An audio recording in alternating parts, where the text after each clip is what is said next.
What's good? It's your man's IRLnash. One more video for the day before we head up out of here. Welcome to the Pokemon Center as always. We are gonna get into this. It's a little older video, but it's hip hop's most embarrassing albums. And I was about to watch it a little earlier, but I was like, man, let's see. Let's see if we got another content wave and somebody who may be an ally with us to fuck with what we got going on. This is by Matty Balls. Pause. What do you mean by that? And let's see what he got to say. To a ton of great albums.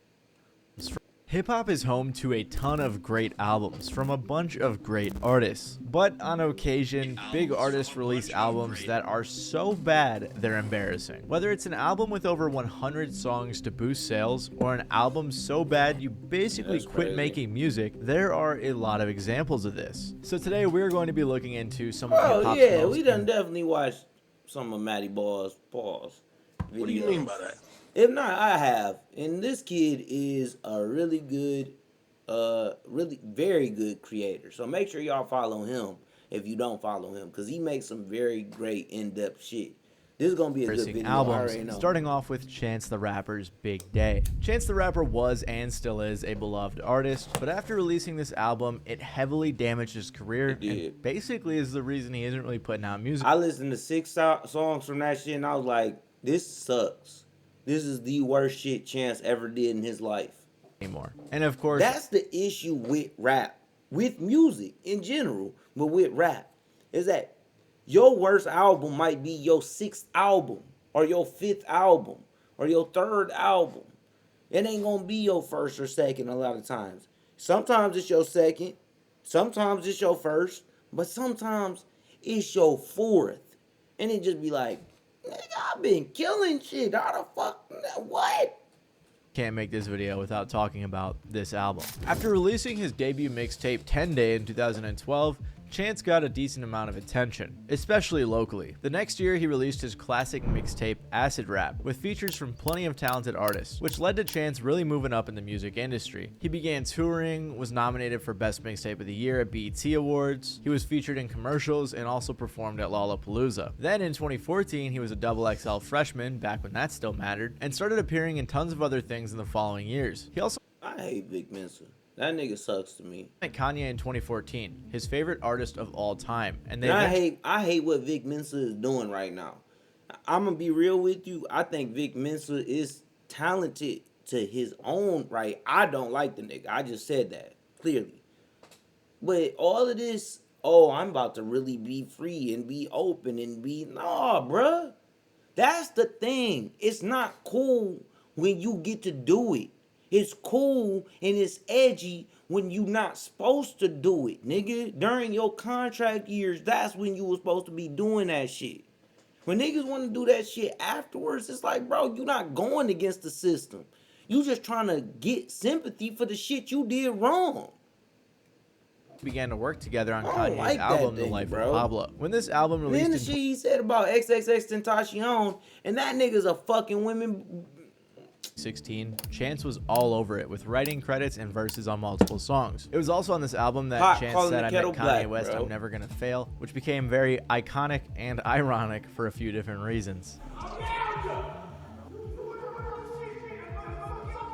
He also released Coloring Book, which was his 3rd mixtape, and it hit number 8 on the Billboard 200. He was on top of the world, and you can't call that no mix. Bro, I'm sick of niggas calling his CDs mixtapes. They weren't mixtapes, bro.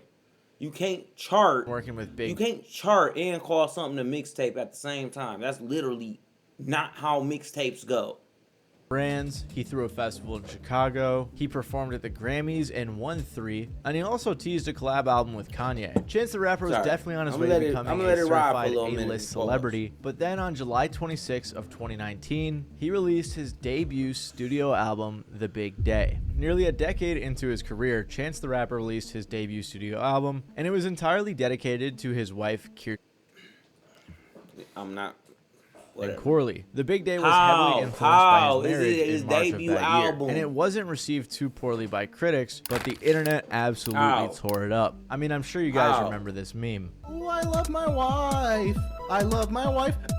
This became such a big meme that he even has a page on Know Your Meme explaining the entire situation. Genius even made a whole video describing every single time Chance mentioned his wife on this album. And I do feel bad for Chance because honestly, I didn't think this album was like that Now what are you doing? Divorced. bad. But then again, I'm fairly impressed by anything with melody or rhythm or any of those things, so maybe I'm not the best judge. Regardless, following the release of this album, his career took a turn for the worse. He started arguing back and forth with fans on Twitter who were critiquing his album. He was arguing back and forth with one guy for a little bit, constantly getting ratioed in the process. Some people even thought he was hacked. He also canceled his tour because of what people speculated was low ticket sales, although Chance said he had to cancel the tour. Every rapper has low ticket sales, bro. People keep making it seem like the shit that I'm saying about hip hop right now ain't going on and it ain't the truth. But every rapper has low ticket sales right now. It ain't just the women. And I don't like how they trying to portray that because I say certain things sometimes that do come off a certain way, but it's all rap across the board. Spend time with his family. And he did just have a second kid at the time, but because there were BOGO sales going on for tickets and the tour had been postponed. However, apparently all of this could have been avoided if he just listened to his manager. Chance had recently fired his manager, Pat Corcoran, and even more recently, Pat filed a lawsuit against him. The lawsuit was mostly about money that Pat was owed. However, he also mentioned The Big Day. Pat said that Chance was ignoring his advice about the album and even blamed him for poor reception and poor ticket sales, which basically confirms the theory that Chance canceled his tour because of ticket sales. But somehow, it gets worse. Chance was seen dancing with some random girls, which had people questioning how he could make a whole album dedicated to his wife and then do that. Then about a year after that, it came out that the two were getting a divorce. Chance said, "God has blessed us with two beautiful girls who we will continue to raise together. We kindly ask for your privacy and respect as we navigate this transition." So honestly, I feel doubly bad. No, you just put. Not only did he get clowned for dedicating his debut studio album to his wife, but then they got divorced not too long after. Regardless, I think Chance's situation is unfortunate because he is very talented. Since the Big Day incident in 2019, he hasn't released an album. However, he has put out some solid singles, and clearly a lot of people still want music from him, but he really did hurt his career after that album. Sorry for the outfit change. My camera corrupted part of the thing. Whatever. But while Chance the Rapper was not expected to make a bad album like that, it's not too surprising that Ice Spice's debut studio album was a bit embarrassing. After a bunch of hit singles in 2022 and 2023, Ice Spice announced her album Y2K in 2024 and announced the album cover as well. And off rip, a lot of people thought the cover was trash. I mean, the album name is literally on the trash can. A fan posted a picture where they changed the album cover up a bit, and Ice Spice responded saying, "You thought you made this better too, Delulu," which a lot of people thought was pretty rude to a fan who just wanted to post a better version of the picture. Anyway, the lead single of this album was called "Think You the Shit, Fart." She was trying to play on this popular meme, and this song was not taken seriously. You think you the shit, bitch? You not even a fart. I be going hard.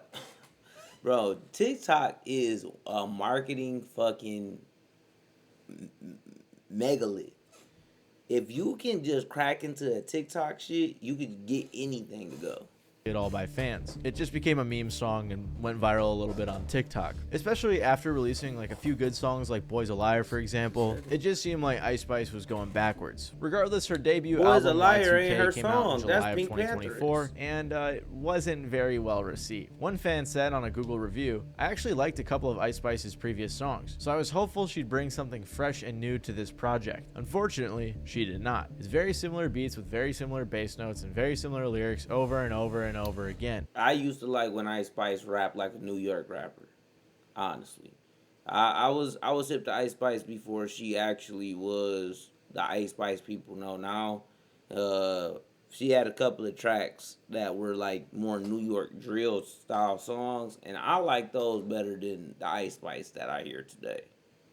I feel like she could have the potential to make better music if she stopped trying to drop new projects or deluxe versions of existing projects every few months, and instead Just focus on making a really good, high-quality album. I had no idea people use Google reviews, but this was a very accurate take on the situation. Many fans had similar complaints. Fast food type music. You already know what to expect, but if you're in the mood for it, then it's not too bad. This is what happens when folks gas up straight garbage. Lord, that is a bar. Fast food type music. You already know what to expect, but if you're in the mood for it, then it's not too bad. Damn.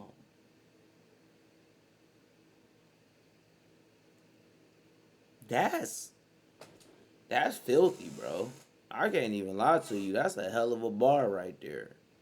In the mood for it, then it's not too bad. This is what happens when folks gas up straight garbage. It stays garbage. And don't get me started on all of the poop bars she had throughout this whole album. It was just way too much. Like, it was funny for maybe one song, but maybe it was a bunch of poop bars. It's too much. She said, "I miss Poopy, but I never smell" on BB Belt. Brody took a fake perk, now he got the tummy runs on Plenty Sun, and "I'm the shit, I'm that bitch, I'm his Poopy" on Deli. Deli was actually an old song, but you get the point. There was also the hilarious line on her song Gimme a Light, on which she said, "Big Ice, I don't need a writer," to which she followed up, "I miss Poopy like I need a diaper." Nobody can make a poop bar sound good, and Ice Spice. What do that mean? Miss Poopy? That's this is crazy, bro. Definitely cannot. I think I'm old. Like I need a diaper. I might be old. No, because these niggas younger than me. So they younger than me. So they also not vibing.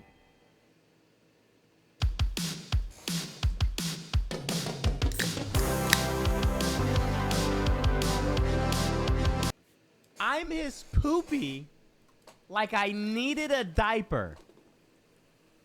No. Bro, come on, bro. Bitch, you just said, bitch, I'm the shit, bitch, the fart.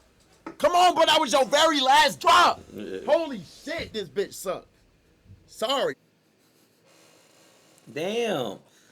I'm not privy to Max's old streams. That shit got me mad. What the fuck?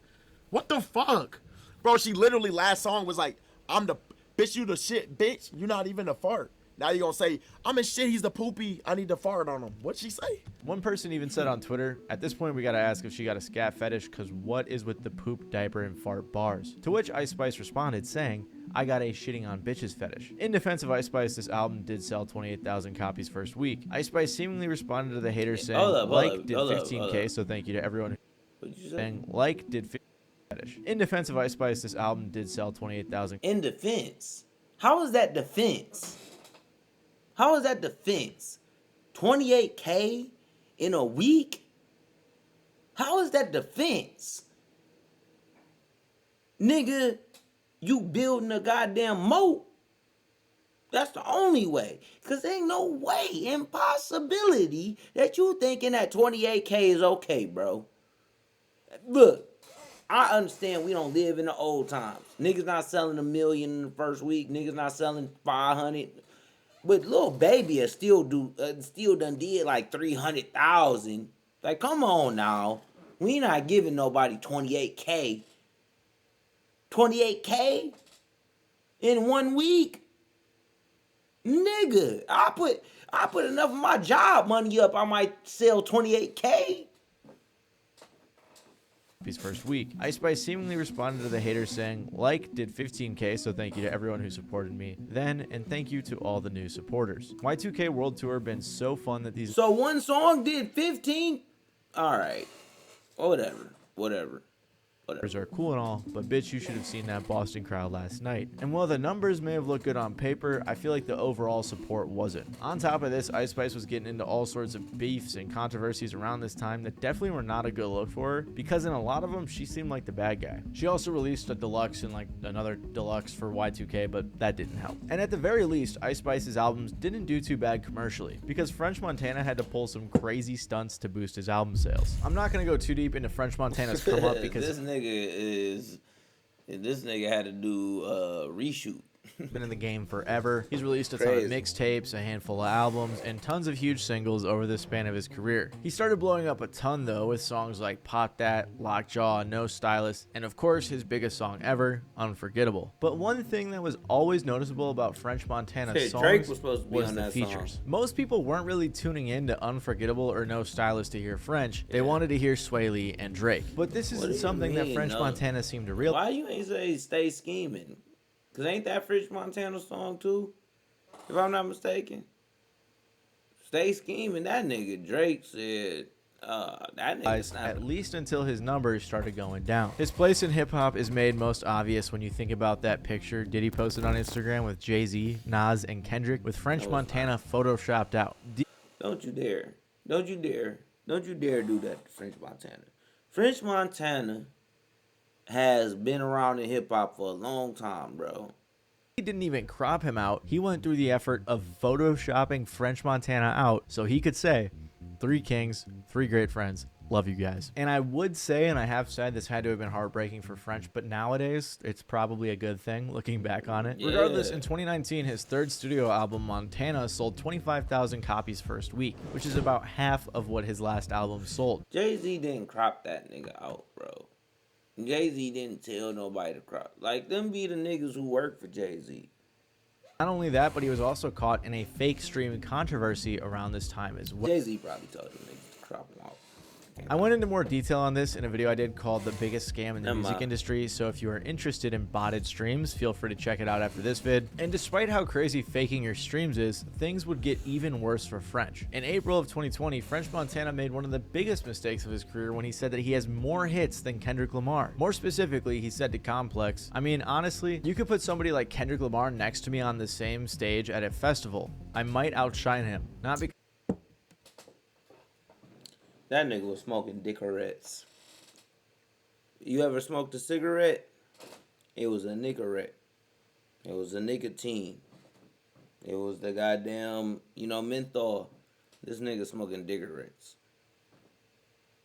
Cause who the fuck told you that? Who told you gonna stand next to goddamn Kendrick Lamar when you rap French Montana? Your name is French Montana. That's 2 different places. That don't even make sense.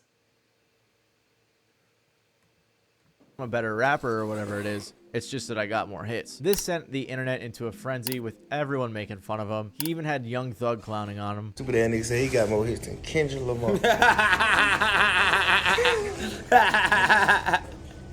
Fool. And everyone on the internet agreed collectively that statistically speaking and musically speaking, Kendrick Lamar is better. Not only have you never had a #1 hit, Kendrick has had 8 laying in the top 10, while you've only had 2. Still an accomplishment, but it's nowhere near enough for you to be like, oh, I got more hits than Kendrick Lamar. And this is kind of what seemed to be the beginning of the end for French Montana's career. Following this, a hilarious thread started where someone tweeted a Squid Games meme saying, for the next game, you need to name 5 French Montana songs without features. French Montana then responded to this tweet with like 14 of his own songs, with the top reply being, all you proved is that French Montana is the only person that can name 5 solo French Montana songs. Then French Montana proceeded to have a Twitter meltdown, just spamming about how people have amnesia and are forgetting all of the amazing albums that he had given them. But it turns out, though, that this meltdown and the entire idea that the listeners have amnesia was actually just promo for his album, They Got Amnesia. But no, that's not the embarrassing album I'm talking about. All of this controversy led to when French Montana released his album Mac and Cheese 5 in 2024. But he didn't just release one version of the album. He That's so trash. Plaid, a huge plaid fan. That Chris? Can you tell I like plaid? Hey Meta, where's the nearest dance studio? In 500 yards, turn right. He released multiple versions of every single song. Now, what French Montana did was not just release Mac and Cheese 5, but he released it again, and again, and again, and again, and again. And if these 6 versions of the album were not enough to get your attention on streaming services, don't worry. I never even seen this shit. So that's how you know that French Montana not even close to on my radar. Because I've never even seen this cover art. I've never seen none of this shit. I've never seen Mac and Cheese 1, 2, 3, 4, 5, nor 6. Nor do I want to. nor do I have an interest to listen to any French Montana albums that ever dropped in the history of French Montana's rapping career. Look, I'm gonna be honest with you. I give respect where respect's due, and I'm always that guy. But I'm also not listening to no goddamn French Montana. I'm not.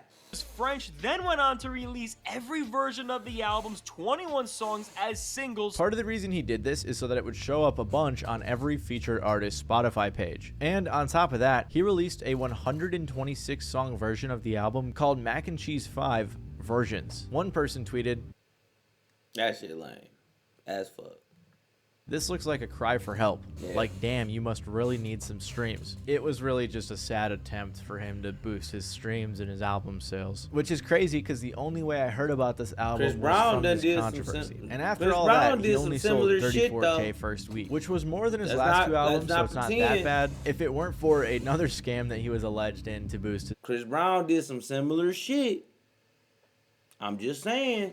sales. Right before Mac and Cheese 5 dropped, he released vinyls for pre-order that were only $5. And a lot of people wanted some $5 vinyl because that's pretty cheap. So he did a decent amount of sales. According to Billboard, for these sales to count, they would have to be shipped by the album's release date. A Twitter user by the name of Dro said, French Montana sold vinyl records on his site for $5 pre-orders back in January. With all the albums needing to be shipped on release date to count towards sales, it seems almost everyone that purchased it has had it delivered to a random address. This seems to be a case of fake shipping confirmations in order to boost sales numbers for the album. A lot of people responded to this tweet saying that the same thing happened to them, that their record was supposedly delivered but to some random ass location. So basically what this means is French's team had a bunch of fake shipping confirmations made just to get the sales in. This album was really one of the most embarrassing albums. It's scammer, bro. Marketing gimmicks and French Montana is a scammer.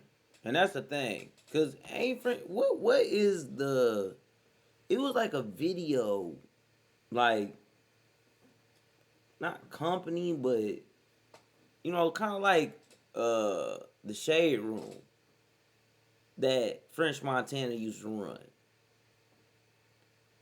And one of the videos that I think French Montana got the most, or that video website that he ran, what they used to get the most, one of the things that got something was that I think he took a video of like Rick Ross' grandma while she was sleeping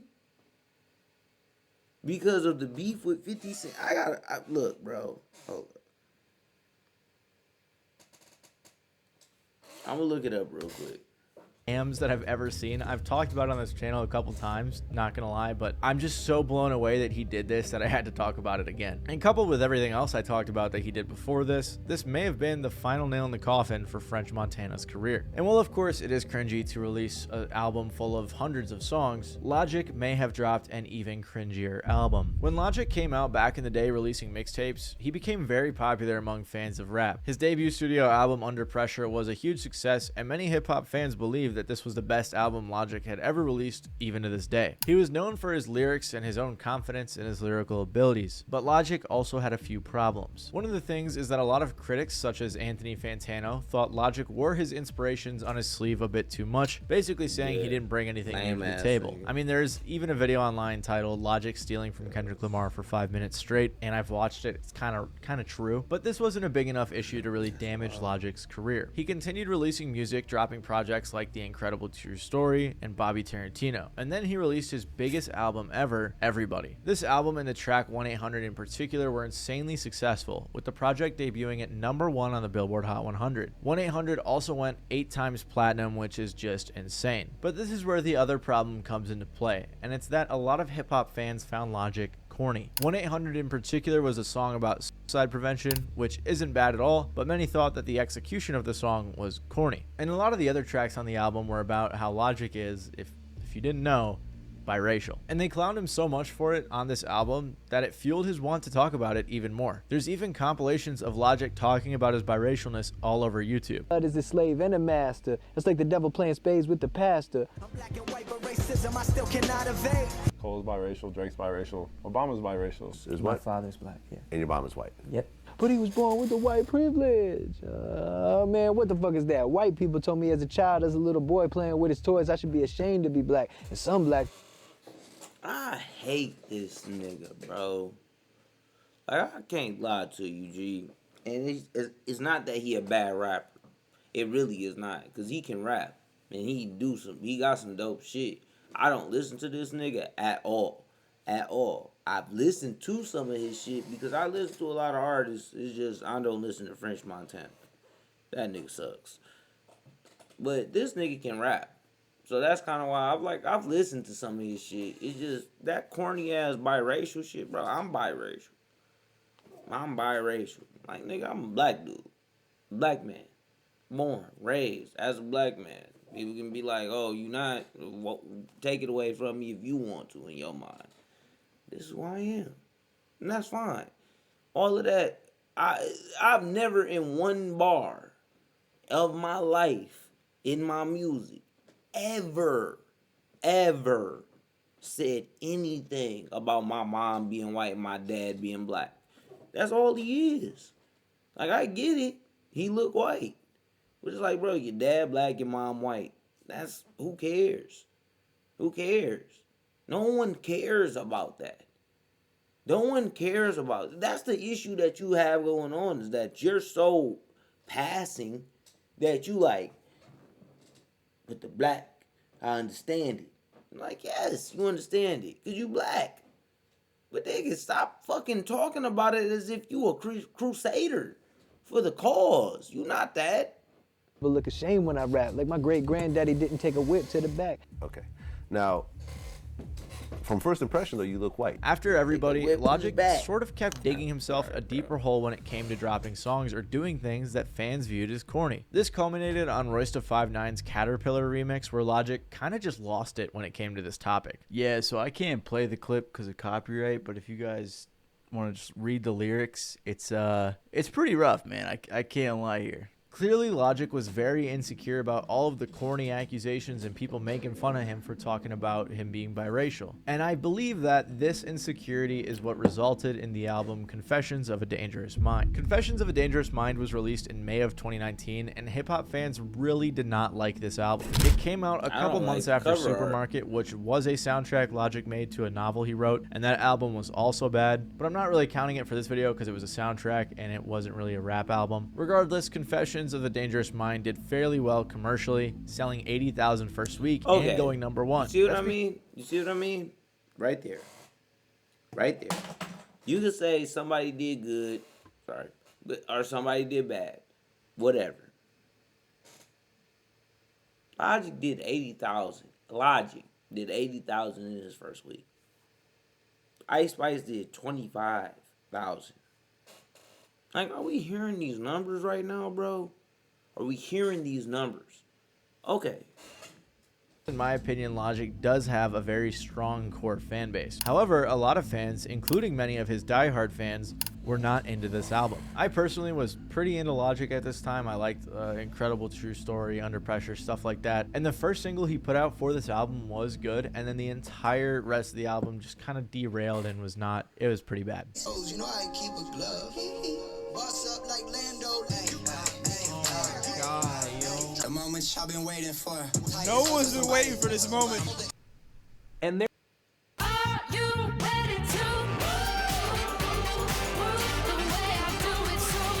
You don't want that shit. And there are a few promising instrumentals on the record, but nothing that outshines the severe averageness of Logic's verses and his hooks. Logic's worst rap album, again, by a very large margin, in my opinion. I'm feeling a strong 1 to a light 2 on this thing. He said things on this album like, I ain't bipolar, Kanye make me wish I was, which a lot of people weren't happy about. And on the hook of the song Bobby, he said, who sell out arenas, who spit at the meanest, who's biracial, only in his penis. A lot of fans were pretty disappointed. What the fuck do that even mean, bro? Only in the penis? What do you mean by that? What the fuck is you talking about? What the fuck are you talking about, bro? I'm mad. You know why? Because I already knew the nigga was saying lame shit. I didn't know he was saying this type of lame shit. It's despicable. Call this nigga by Groove. this project. One fan said, Logic in 2014. I'm not defined by the sales of my first week, because in my mind, the only way I fail is if my verse weak. Logic in 2019. I don't give a damn about lyrics. Another fan said, I think his passion has just kind of ran out. You can sort of tell he already said all he has to say in his previous albums. This album is also the 11th worst rated on Rate Your Music. If you don't know, Rate Your Music is kind of where all the little internet Anthony Fantanos go to rate albums, so their opinion isn't law, but it does go to show that a lot of people didn't like this project. Also this same year, Logic said on a French Montana song, 1-800 then I kill the pussy, who can relate. Fans were not happy that was one of the craziest things that he ever did. You made a song that everybody fucked with from you finally. That was a real shit. And then you just shit on it and say, yeah, 1-800 go and kill the pussy. Yeah, this like, how are you not cognizant of your own success? You're like, gee, I can't lie. I don't like this nigga. I don't like this nigga. Made a lighthearted joke about his very serious song about suicide. So this year and album in particular were a terrible look for Logic, and it actually resulted in him retiring from the music industry. And clearly all of this negativity wasn't good for his mental health. I mean, I probably wouldn't feel too good if Joe Budden did me like this either. Logic, I beg of you, join me in retirement. Never step near a recording device again. Be allergic to microphones. Promise your fans nothing. Don't go to the studio ever again. You are the worst. But at least Logic's album did well commercially, because Smoke Perps did so bad commercially that the entire internet bullied him for it. Smoke Perp came to Pontiac, bro, and he did the worst show in Pontiac history. In the same room that I've sold out. Like, bro, Smoke Perp,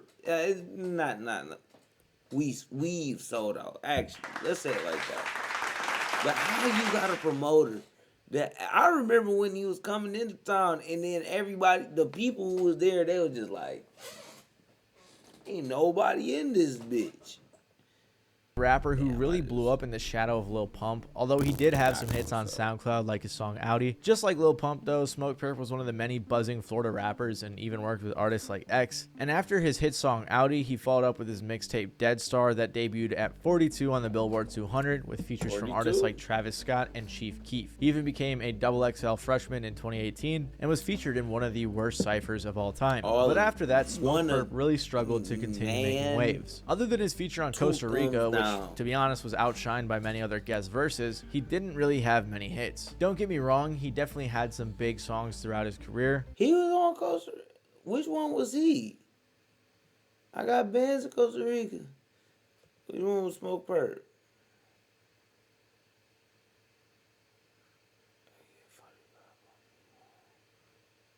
Oh, damn. Yeah, that was probably the worst. Yeah. Damn. Which, to be honest, was outshined by many other guest verses. He didn't really have many hits. Don't get me wrong, he definitely had some big songs throughout his career, but his career just wasn't showing much longevity. And just like French Montana, many of his songs were carried by the features. One thing that hinted towards Smoke Perp's downward spiral was his freestyle on Tim Westwood in 2019, which if you haven't heard, was terrible. The worst shit. I'm a motherfucking boner. I got a motherfucking boner. Yeah, my after fun bus, I got a boner. I'm for music. It's gotta be my new one. Your new album? Yeah, play it on Amazon Music. I'm a bad man. You're a motherfucking boner? I hand off my busy work I'm to a Asana motherfucking AI. boner? See how you can too. Try it for I free. would have did the same thing too. He claims that he was just having fun, but that didn't stop the entire internet from making fun of him for years to come. This video has a whopping 70,000 dislikes, and they even had to turn off the comments. And even to this day, 6 years later, people are still making fun of him for this. About a month after that, Smoke Perp posted on his Instagram story. First they said I'm falling off. Then their new excuse was we want old Perp. Made the whole Florida jit like old mosh pit Perp. And now those same people are acting like they've been new. This nigga, dog. This nigga is one of the dumbest niggas in the world, bro. He had everything right there, and he just didn't need to say none of this stupid shit he's saying, because he was just like, oh, you just corny. was about to turn back up like this. I'm streaming crazy and my music going up more than ever. Basically, he was denying that he fell off, said he was doing better than ever before, and then trying to promote his next album, Florida Jit. But people saw right through this, and one of the top comments is, bro can't accept the fact that he fell off so hard, so he keeps lying to himself. And this really goes to show, because shortly after this, Smoke Perp released his album, Florida Jit. This album came out and sold only 4,700 copies in less than 100. Jesus Christ, bro. 4,700. I'm not even bullshitting with you. With 10 weeks of promo from a big label like that he was signed to, I could sell. It's no way. It's no way. There's no way, bro. It's no way. 30 digital albums were sold as well. 4,700 copies, if you don't know, is very low, especially from an established artist who has hit Billboard before and had features from big names like Denzel Curry, Rick Ross, Jack Harlow, Lil Pump, and Young Nudy. He got clowned into oblivion on the internet, with people saying things like the album went triple plastic or double cardboard. He got clowned so much that he even played into the joke and said, another free project on the way. This album was extremely embarrassing and Twitter was all over him. And coupled with the freestyle, things weren't really looking good for Perp. He really wouldn't be talked about much until 2022, and it wasn't for a good reason. A video was posted online of Smoke Perp performing a show to a crowd that looked like it was about 20 people. Like the internet does, everyone began making fun of him online. This is the show in Pontiac. This is the Pike Room at the Crowfoot. Someone in his Instagram comments asked him, is it true that you this is the Pike Room. That's the Pike Room, bro. This is the Pike Room. A video was posted online of Smoke Perp. See, look. The black curtains in the background. The bar right over there. Performing a show to a crowd. Bro, that looked like it was about 20 people. Like the internet does, everyone began making fun of him online. Someone in his Instagram comments asked him, is it true that you only had a few people at some show? I saw a video about it, I think. To which Perp replied, yeah, there was a show that was pretty empty that I didn't have to do, but I'm gonna give my fans a show regardless always. I wouldn't be here without them. I think a lot of fans really liked this response, even though it was a show on his tour, so he definitely had to do it. Regardless, shortly after, Hello Yassine reported that Smoke Perp didn't show up to a show in Cleveland, and that the 20 people waiting for him were kicked out of the venue after requesting refunds. So after the flopping of Florida Jit, nigga had 20 people like, bro, I want my cheese. They like, nah, damn. He went from here and didn't sell, went to Cleveland and didn't sell neither. It was clearly pretty downhill for Perp. There have been plenty of other embarrassing albums in rap, so let me know if you guys want a part 2, and let me know what you guys think the most embarrassing album in rap is as well, or other genres. Let me know about that too below. If you like this video, you might like my video about artists who stole their biggest songs, in which I cover some pretty interesting information that you might not have known about some of your possible favorite tracks. Anyways, thank you guys for watching. If you like, please leave a like or even consider subscribing. Other than that, it's been your boy Mighty Balls, and I'll see you guys next time. Oh yeah, that was a good one.